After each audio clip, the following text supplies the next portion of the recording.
London ম্যারাথনে অবিশ্বাস্য ইতিহাস গড়ে দেশে ফিরেছেন কেনিয়ার অ্যাথলেট সেবাস্টিয়ান শাওয়ে।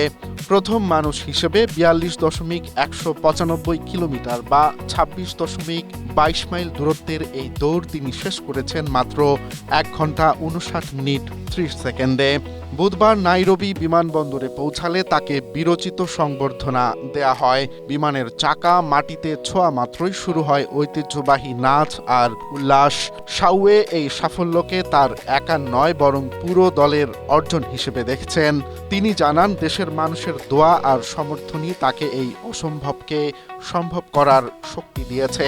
এর আগে তিনি ২০২৩ সালে হাফ ম্যারাথনে বিশ্ব চ্যাম্পিয়ন এবং ২০২৫ সালে বার্লিন ম্যারাথনে জয়ী হয়ে নিজের জাত চিনিয়েছিলেন। কেনিয়ার ক্রীড়ামন্ত্রী সালিম মভুরিয়া এই জয়কে বিশ্ব মঞ্চে কেনিয়ার এক অনন্য বিজয় হিসেবে উল্লেখ করেছেন।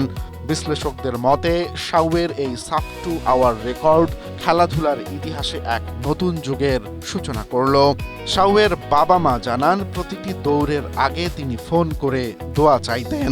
আজ তার সেই পরিশ্রম ও প্রার্থনা সফল হয়েছে।